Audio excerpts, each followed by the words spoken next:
The night my carefully rebuilt life cracked open again began quietly. Too quietly. I stood alone in a hotel room in New York, wearing a rented tuxedo that didn't quite feel like it belonged to me, staring at my reflection in the mirror. The man looking back seemed composed on the surface, but his eyes told a different story, tired, guarded, and carrying the weight of too many unspoken losses. 3 years. That's how long it had taken me to reach something resembling stability after my divorce. Not happiness, not peace, just survival. And now, in a matter of hours, I was about to walk straight back into the one place I had spent years trying to escape emotionally. My ex-wife, Rebecca, would be there, with her new husband, and the woman pretending to love me, standing just a few rooms away, was my CEO. If you believe in kindness, second chances, and the strange ways fate can twist ordinary lives, I ask you to stay with this story, because sometimes healing arrives wearing a disguise you never expected. My name is Matthew Collins, and for the last 3 years, my life had been defined by endurance. When my marriage ended, it didn't explode the way people expect divorces to. There were no screaming matches, no dramatic scenes, just paperwork, quiet conversations, long silences where closure should have been. Rebecca moved on quickly, faster than I was ready to process. She remarried, built a new life, and carried with her a version of me that had failed, one I couldn't seem to shake no matter how hard I worked to rebuild myself. I stayed behind in Ohio. I shared custody of our young son, learning how to be both strong and gentle in ways I had never practiced before. Half my time was spent being a father, the other half buried in work. I became a senior analyst at a fast-growing tech company based in Chicago, one that had recently gone fully remote. Work became my refuge. It was the only place where my past didn't matter, where I was judged by numbers, strategy, and results instead of emotional wreckage. I could be competent without being vulnerable. Invisible in the best way. That company was led by Katherine Monroe. Her name carried weight in business circles. Boardrooms spoke it with respect. Business magazines called her brilliant, disciplined, unstoppable. She was tall, composed, always impeccably dressed, and had a way of owning every room without ever raising her voice. To me, she was simply my boss. Professional, distant, uninterested in my personal life, or so I believed. Then the invitation arrived. Rebecca was hosting a formal charity gala in New York, celebrating her new husband's business success. My name was included on the guest list as a courtesy, she said, a polite gesture for our son's sake. I told myself I wouldn't go. I had reasons, good ones, parenting schedules, work deadlines, emotional boundaries, but pride has a strange way of disguising itself as responsibility. A part of me wanted to prove something, that I was fine, that I had moved on, that seeing her wouldn't reopen wounds I had worked so hard to close. Deep down, I knew the truth. Showing up alone wouldn't prove strength. It would expose how fragile my confidence still was. The topic slipped out during a late virtual meeting. My camera was off, my voice flat, as if I were discussing the weather instead of a personal landmine. I mentioned the gala casually, without expectation. Katherine didn't interrupt. She listened. When the meeting ended, she spoke with the same calm precision she used to discuss mergers and quarterly forecasts. I could go with you, she said. I thought I had misheard her. She clarified, as if this were a simple logistical solution. She suggested pretending to be my girlfriend, just for the night. No drama, no complications.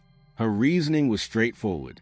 Sometimes, she said, people only stop hurting you when they believe you've already healed. Then she stated her condition. 1 kiss. Nothing more. A boundary, clearly drawn. I should have said no. Every instinct I had warned me this was reckless, unprofessional, dangerous in ways I wasn't prepared to manage. But exhaustion has a way of dulling judgment, and loneliness can make even the worst ideas feel like lifelines. I told myself it was just a performance, a transaction with clearly defined terms. 1 evening, 1 lie, 1 harmless kiss. So I agreed, standing in that hotel room hours later, adjusting a tie I barely recognized as mine. The reality finally sank in. I was about to step into a lie bold enough to either heal me or strip away the loss of my dignity, and I had no idea which outcome awaited me on the other side of those ballroom doors. New York shimmered that night in a way that made me feel like an outsider.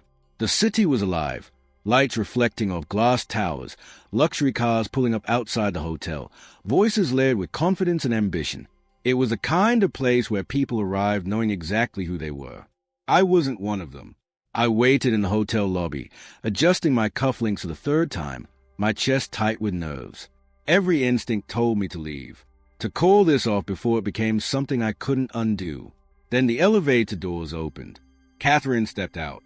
For a brief moment, the noise of the lobby faded. She wasn't dressed like the CEO I saw on video calls. No shop business suit. No corporate armor. She wore a deep navy dress, elegant, understated, and powerful without trying. Her hair fell naturally over her shoulders, and when she smiled at me, it wasn't the polite, professional smile I knew. It was warm. Human. "Ready?" she asked. I nodded, though I wasn't sure for what. As we walked toward the ballroom, something unexpected happened. Katherine didn't rehearse lines. She didn't outline rules. Instead, she asked about my son, how he was handling school, whether he still hated broccoli, whether I was sleeping enough. Not the version of me I presented at work. The real one. I felt exposed in a way that was both terrifying and strangely relieving. No one with her level of power ever asked questions like that without an agenda. But she listened, not as a CEO collecting data, but as someone genuinely present. The ballroom doors opened. Music flowed through the room, elegant and controlled. Crystal chandeliers cast soft light over tailored suits and designer gowns. Conversations hummed with success stories and carefully measured laughter. And then I saw Rebecca. She stood near the center of the room, radiant and composed, her hand resting comfortably on her new husband's arm. She looked happy, effortlessly so. For a split second, an old ache stirred in my chest. Then her eyes met mine. Her gaze flicked past me, expecting emptiness, perhaps, before landing on Katherine. The confusion was immediate. Her smile faltered, just slightly, long enough for me to notice. Katherine didn't hesitate. She slipped her arm through mine naturally, not clinging, not possessive, confident, assured. In that moment, something inside me shifted. For years, I had felt tolerated, managed, pitied. Now, standing beside her, I felt chosen. We moved through the room together, greeting people I barely recognized. Katherine introduced herself simply, without titles. People leaned in when she spoke, listened, responded differently. Their eyes returned to me with renewed interest instead of polite sympathy. Rebecca watched from across the room. Her polite indifference cracked, replaced by visible discomfort she struggled to mask. Her new husband glanced at me, not with superiority, but curiosity, trying to reassess a story he thought he already understood. The lie was working. But beneath the surface, something deeper stirred. Katherine's hand remained lightly on my arm. She leaned toward me when she spoke, her voice low, intimate enough to feel real. There was a quiet protectiveness in her posture, as if she understood the weight I carried without ever asking for details. She didn't overreact. She didn't exaggerate. That restraint made everything more convincing and far more dangerous. Then came the moment I had been dreading. The kiss. We stood near the edge of the dance floor, music swelling around us. Rebecca's attention drifted back toward us, her eyes sharp with unspoken questions. Katherine noticed. I felt it in the subtle shift of her body. "This is it," she murmured softly. "Only if you're still okay with it." I should have said no, but before fear could find its voice, she leaned in. The world slowed. The kiss was brief, gentle, almost careful, but it carried a weight I wasn't prepared for. It didn't feel like performance. It didn't feel strategic. It felt like forgiveness pressed softly against my lips, like someone quietly telling me I was allowed to feel again, allowed to let go of the version of myself that believed love was no longer meant for me. When she pulled away, her expression changed, just for a fraction of a second. Something unguarded flickered in her eyes before the composure returned. The room exhaled. Rebecca looked away first. Applause erupted somewhere nearby for reasons unrelated to us, but my heart pounded as if the entire room had witnessed something forbidden. Katherine rested her forehead lightly against mine for a moment longer than necessary, then stepped back. "Boundary respected," she said softly, attempting a smile. But the air between us had changed. The rest of the evening passed in a blur. Conversations, laughter, polite goodbyes. When we finally left the ballroom, the city felt quieter, heavier. In the elevator ride back to the hotel floor, neither of us spoke. At her door, she paused. "Thank you," she said, not as my CEO, not as my fake girlfriend, but as something undefined. I watched her disappear into the room, my chest tight with a truth I didn't want to face. The lie had done its job, but it had also awakened something I wasn't sure I could put back to sleep. The gala ended, lights dimmed, and the glittering crowd slowly dispersed into the night. Outside, the New York streets glimmered with wet reflections of neon signs, taxicabs weaving through the drizzle, and the quiet hum of a city that never sleeps. I walked beside Katherine, shoulder to shoulder, neither of us speaking. The silence was not awkward. It was charged, heavy with things neither of us were ready to voice. Back in our separate rooms, the night didn't simply fade. The images replayed. Rebecca's confused gaze, her new husband's curious stare, and most of all, that kiss. That brief, careful kiss that carried far more than a pre-agreed boundary ever could. I tried to convince myself it was a performance, a transaction, just part of the ruse. But every time I closed my eyes, it returned, warm, soft, and impossibly real. The next morning at wake, everything was supposed to be normal. Katherine was a CEO again, composed, precise, untouchable. The boardroom, the emails, the spreadsheets, professional. But there were subtle cracks I couldn't ignore. A softness in her eyes when she looked at me, a pause in her tone, moments where silence lingered just long enough for the unsaid to scream. I told myself I was imagining it. I told myself the gala was over, the lie complete, and everything would return to its carefully measured boundaries. But life is a way of complicating even the most precise plans. Then came the call from Rebecca. I wasn't expecting it. I had prepared for awkwardness, irritation, maybe even judgment, but not this.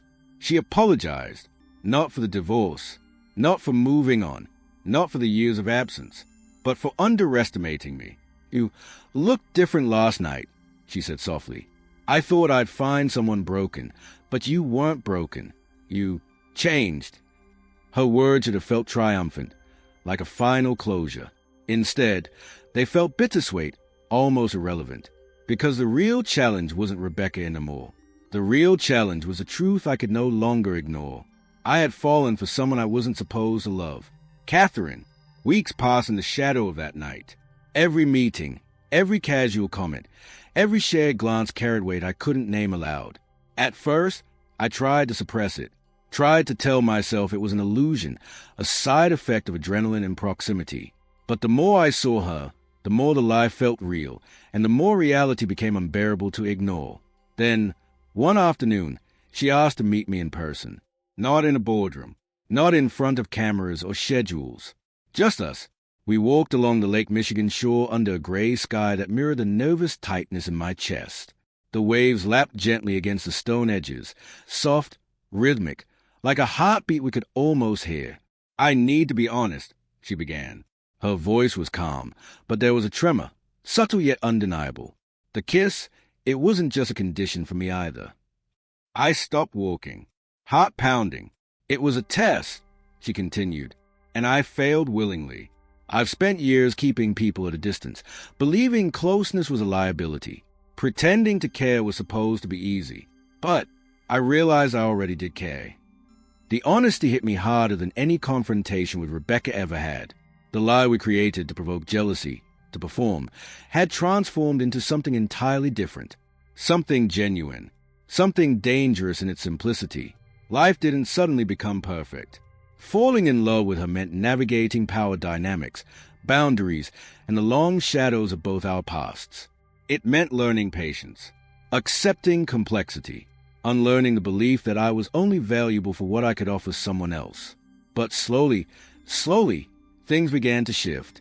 My son took to her with cautious admiration. He didn't demand attention, didn't rush his feelings, but he respected her presence in a way that made me feel hopeful for the first time in years. Work, too, became lighter. I stopped measuring myself against what I had lost. I stopped measuring my worth in the shadow of someone else's approval. And Katherine, she was no longer just a boss, no longer a figure of distant authority. She was part of my life in a way I hadn't dared to imagine. A partner, not in name alone, but in presence, in attention, in trust. Months later, reflecting on that night, I realized something profound. The lie that began to make someone jealous became the truth that saved me. Not because it proved anything to my ex-wife, but because it reminded me of something I had almost forgotten. Love doesn't always arrive in the way we expect. Sometimes it comes disguised as a favor, a calculated plan, or a single, hesitant kiss that awakens a sleeping heart. Sometimes healing comes from the most unexpected places, and the people who challenge us the most are the ones who ultimately remind us of what we are truly capable of feeling. If you've read this far, I want to leave you with one thought. Hope is real. Even broken beginnings can bloom into chapters more beautiful than we ever imagined. And sometimes, the people who enter our lives under the guise of obligation or performance are the very ones who teach us how to live fully again. So, I keep moving forward.